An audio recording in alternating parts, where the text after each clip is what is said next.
Bonjour les taureaux, j'espère que vous allez bien. On va découvrir ensemble vos énergies pour la semaine du 9 au 15 août. Gardez bien à l'esprit que ce sont des énergies générales, c'est comme une sorte de météo et vous seuls décidez de ce que vous en faites. Donc prenez uniquement ce qui résonne pour vous dans ce tirage et le reste vous laissez. Je vous invite également à consulter les vidéos de votre ascendant et des autres signes de votre thème astral pour compléter ces informations. Ici, l'énergie avec laquelle vous entrez dans la semaine, ce que vous voulez cette semaine, comment vous vous sentez, la force qui vous soutient, le challenge à relever, le résultat global de votre semaine et un message conseil pour finir.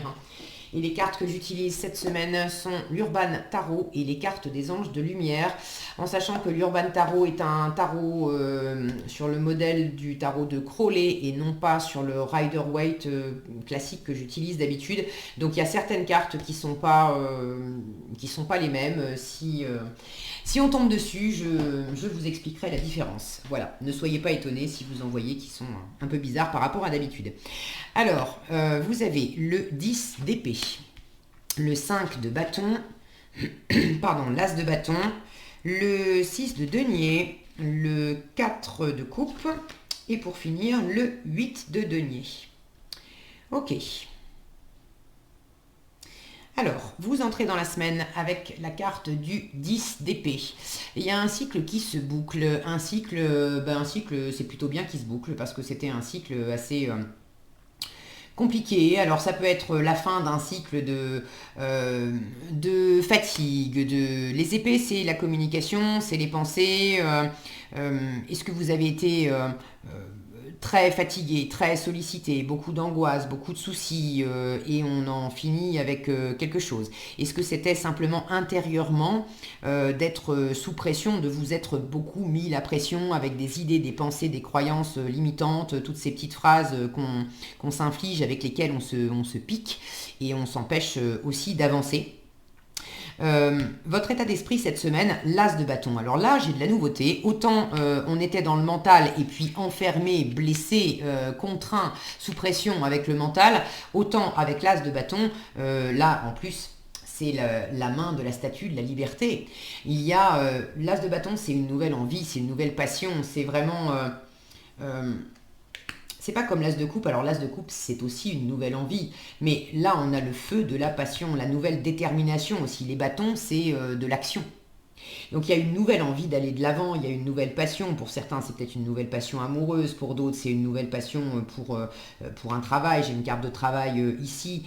Une nouvelle détermination à aller de l'avant dans quelque chose. Peut-être une nouvelle détermination aussi à plus vous laisser pourrir la vie par des gens à l'extérieur de vous qui vous piquaient, qui vous critiquaient, qui vous comprenaient pas, qui vous assénaient des arguments en vous disant qu'ils avaient mieux raison, qu'ils avaient raison et pas vous, qui savaient mieux les choses que vous. Est-ce que c'est aussi bien déterminé à ne plus vous laisser faire vous-même par la part de vous qui s'empêchait, qui se sabotait, qui se piquait elle-même? Mais j'ai vraiment une nouvelle détermination et entre le mental et la passion, entre le blocage aussi, toutes ces épées qui bloquent souvent, on a des images aussi des fois avec des rouages qui sont bloqués. On a une notion de toute façon d'être à terre avec un 10 d'épée. Donc là on est à terre, c'est bloqué, c'est fini, c'est mort. Et ici on a quelque chose qui se redresse, qui s'élève. On a un anneau aussi au-dessus, un anneau de lumière. Donc il y a une envie de liberté nouvelle, il y a une envie de se réveiller, de se re-éveiller, d'accord. Et entre les deux, j'ai un 5 de bâton qui fait un bras de fer entre les deux. Donc j'ai quand même encore cette semaine un entre-deux, peut-être un combat intérieur, un tiraillement intérieur entre la part de vous plus analytique, plus rationnelle, plus égotique aussi sans doute, qui cherche encore à tenir bon, même si elle sait très bien qu'elle a perdu du terrain. Hein. On est avec un 10, je vous le répète, c'est fin de cycle, la carte s'appelle ruine, donc tout ça, il y a quelque chose qui est voué à s'arrêter.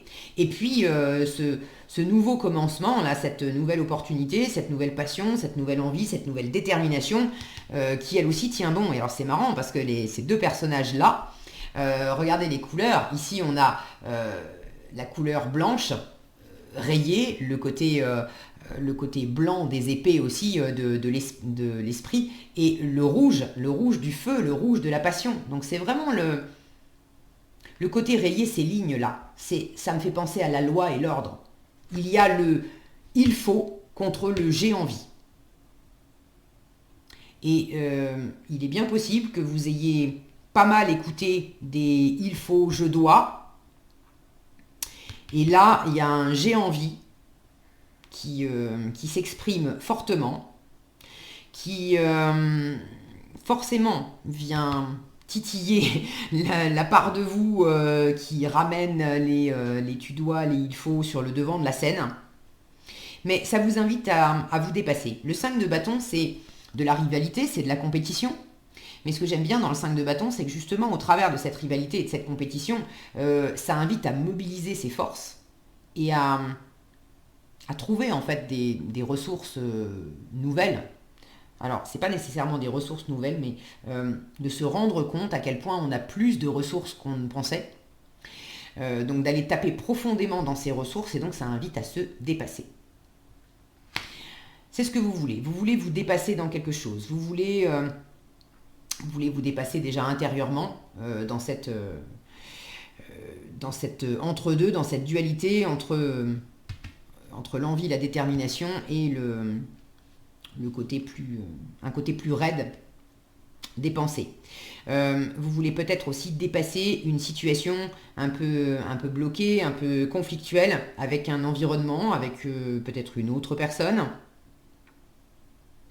Ou là, alors pour ceux qui sont concernés par une relation avec une autre personne, ça peut être amoureux, ça peut être amical, ça peut être familial, ça peut être professionnel, ça peut prendre toutes sortes de formes. Voyez comment ça s'exprime plus spécifiquement chez vous. Il y a quelqu'un avec qui vous êtes quand même en opposition. Le 5 de bâton, on a quand même un projet en commun. On a quelque chose qu'on aimerait faire en commun. Là, symboliquement, c'est deux joueurs de baseball qui veulent jouer ensemble au baseball. Maintenant, ils vont s'affronter pour le jeu. Mais on a quand même un projet en commun. Il y a quelqu'un, un environnement extérieur, avec qui vous avez envie de faire quelque chose, de développer quelque chose. Et là, je retrouve en fait donc deux personnages ici. Je retrouve deux personnages là en force et deux personnages en challenge. La façon dont vous allez aller au-delà de cette rivalité, de cette compétition, de ce manque de cohésion aussi, on a du mal à se mettre d'accord. C'est vraiment de privilégier les rapports gagnant-gagnant. Ça, c'est votre force.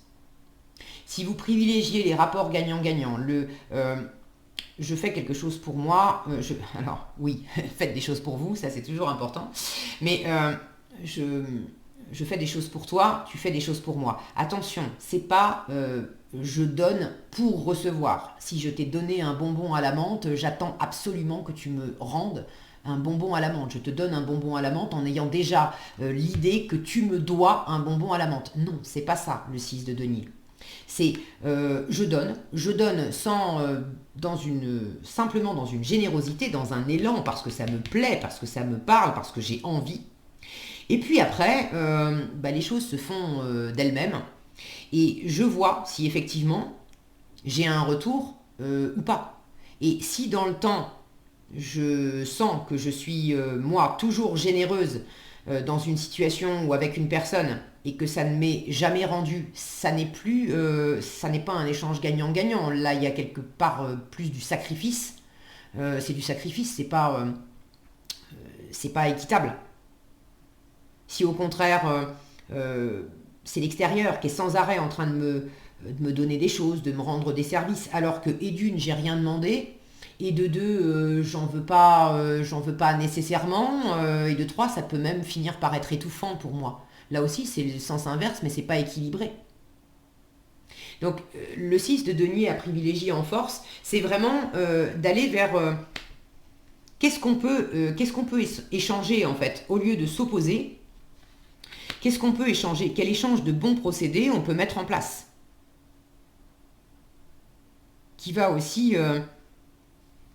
Là, j'ai une notion de nettoyage. Alors, c'est un cireur de chaussures, mais ce qui attire mon œil, c'est ce petit flacon-là, ce vaporisateur en dessous. j'ai une notion de nettoyer. Il s'agit, et là, inversement, il y a vraiment du nettoyage à faire, mais du nettoyage à faire à deux. Alors, vous avez votre part, vous ne pouvez pas obliger l'autre à nettoyer. Alors nettoyer, c'est symbolique, hein. Il y a certainement des choses à nettoyer dans ce que vous vous êtes dit, dans la façon dont vous interagissez, bref, des choses à nettoyer pour faire en sorte que les choses soient plus reluisantes en fait. C'est symboliquement le fait de cirer les pompes et de... Alors là, on ne vous demande pas non plus de cirer les pompes de l'autre, d'accord. Comprenez-moi bien. Il ne s'agit pas voilà, de brosser l'autre dans le sens du poil pour que ça soit mieux. Encore qu'on dit qu'on n'attrape pas, les abeilles avec du vinaigre, c'est toujours plus facile, ça facilite toujours les échanges, d'être dans le côté... Alors, cirage de pompe, c'est trop, c'est pas ce qu'on vous recommande, je sens bien que c'est pas ça. Mais je pense que vous m'avez compris, c'est toujours plus facile si on brosse dans le sens du poil, sans pour autant... la faire à l'envers à l'autre, sans pour autant mentir, mais c'est toujours plus agréable, les rapports sont toujours facilités quand on a un petit mot gentil, quand on est voilà, dans quelque chose d'agréable, de lumineux avec l'autre, plutôt que de le prendre à rebrousse-poil. Ok. Donc, dans ce sens-là, privilégiez ça aussi sans perdre de votre honnêteté ni de votre intégrité. Mais bon, ça vous aidera. Maintenant, ce côté nettoyage, autant là, j'ai quelque chose de très propre, on vient nettoyer des chaussures, etc. Autant là, de l'autre côté, c'est le foutoir, quoi. Regardez cette table, il y en a partout, il y a du lait, on imagine que c'est du lait renversé, ces deux-là sont même pas, sont pas habillés, pas rasés, affalés dans le canapé, côte à côte, devant la télé. Bon, il y a un côté foutoir. Là, il s'agit que ce soit ce qui vous affronte, ce qui s'affronte intérieurement entre vous et vous, ou ce qui vous oppose, une forme d'affrontement avec l'extérieur. On vous dit, c'est pas en restant dans la stagnation, c'est un 4, on fait rien avec le 4. On est posé, voilà, c'est pas en restant en mode glandouille. On se divertit, on est côte à côte, mais en fait, on n'échange pas, on n'échange plus, on prend pas la peine, chacun, il y en a un qui regarde la télé, l'autre qui est branché sur son téléphone. Alors oui, hein, on peut cohabiter comme ça, ils ont pas l'air malheureux, ces deux-là. Mais bon, hier, on en a bien profité, symboliquement, le 4 de coupe, c'est après la fête, c'est le lendemain de fête, on a un peu la gueule de bois, il y a du bazar partout, mais il n'y en a pas un des deux qui a envie de se bouger pour faire en sorte que les choses soient plus agréables, soient plus propres, qu'on puisse se parler. Être dans cette énergie-là, de ne pas chercher à faire bouger quoi que ce soit avec l'autre. Alors attendre que ça vienne de l'autre, ça c'est pas une bonne solution. Vous n'avez absolument aucune prise sur l'autre. Vous ne pouvez pas l'obliger à nettoyer quoi que ce soit. Vous ne pouvez pas non plus attendre que ça soit l'autre qui fasse le premier pas. Vous n'avez de contrôle, je dis vous, mais moi, nous, n'importe qui, même si je ne suis pas taureau, on n'a jamais de contrôle que sur soi-même.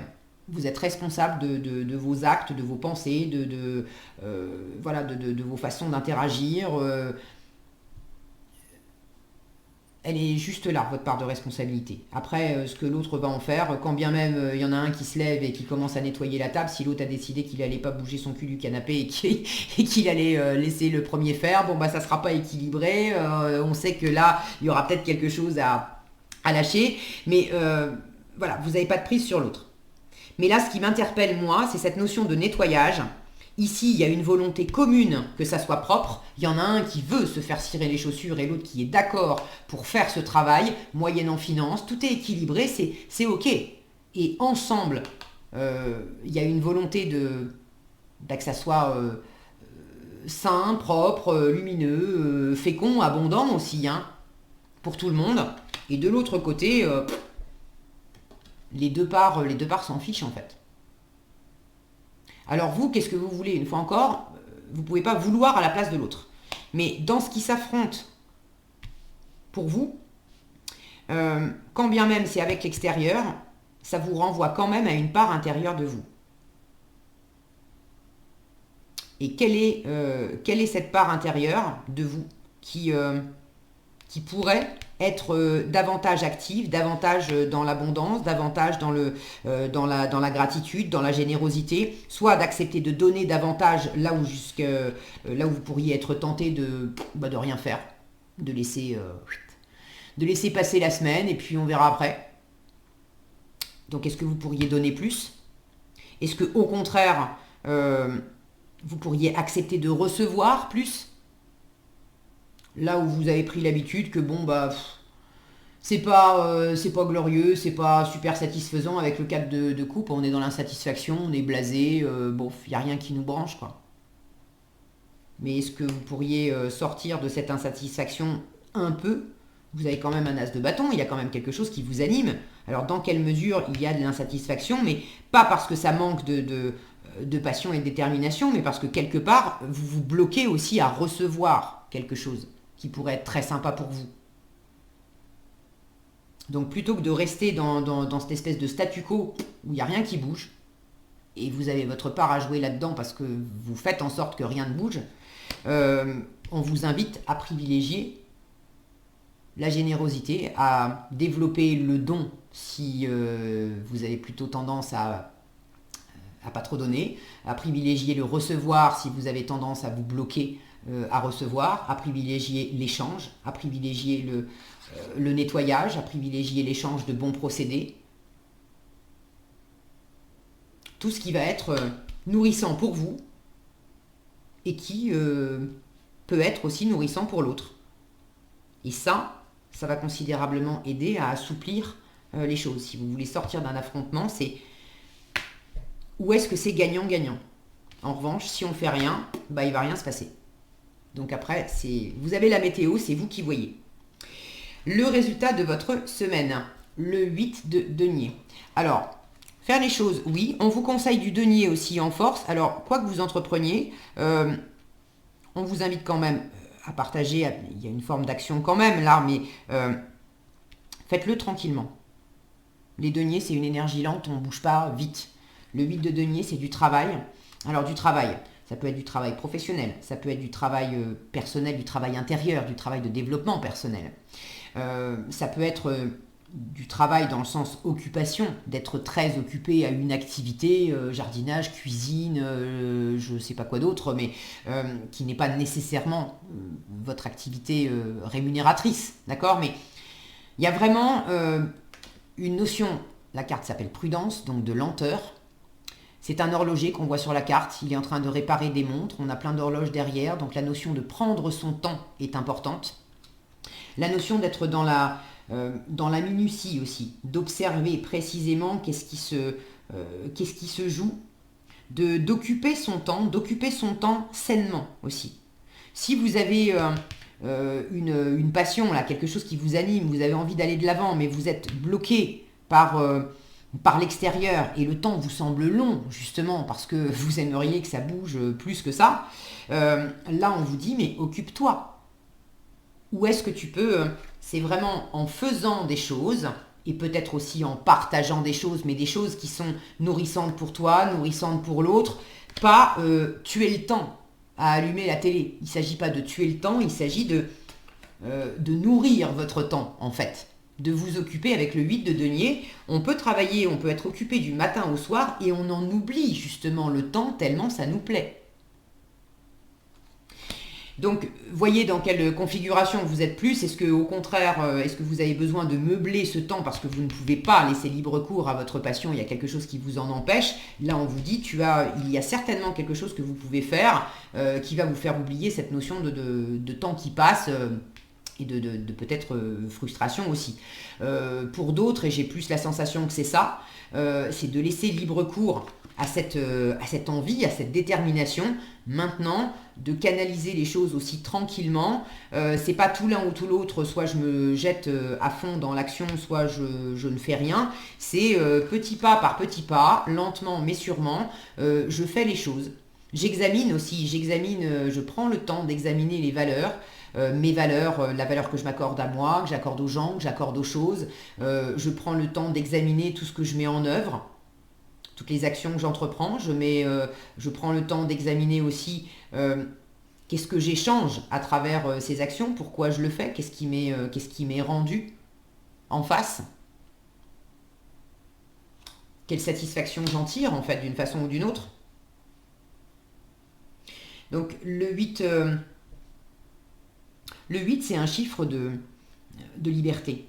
Le 8, c'est de liberté, alors de libre expression, c'est quelque chose qui tourne rond. C'est ce sigle de l'infini qui peut se reproduire justement à l'infini. On peut tourner comme ça sans arrêt dans le 8. Donc il y a quelque chose il y a des rouages qui sont bien huilés.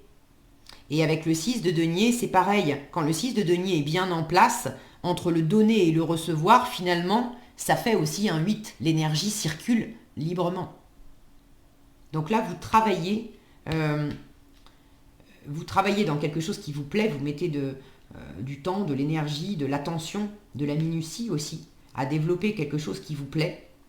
Et si ça implique une autre personne, et puis du concret, du matériel, de l'argent, du faire ensemble, il s'agit de prendre ce temps aussi, d'avancer dans la situation, mais pour faire en sorte que ça soit équilibré pour tout le monde. D'accord? C'est pas en étant dans le côté blasé et nonchalant que ça va vous aider cette semaine. Maintenant, vous en faites ce que vous voulez.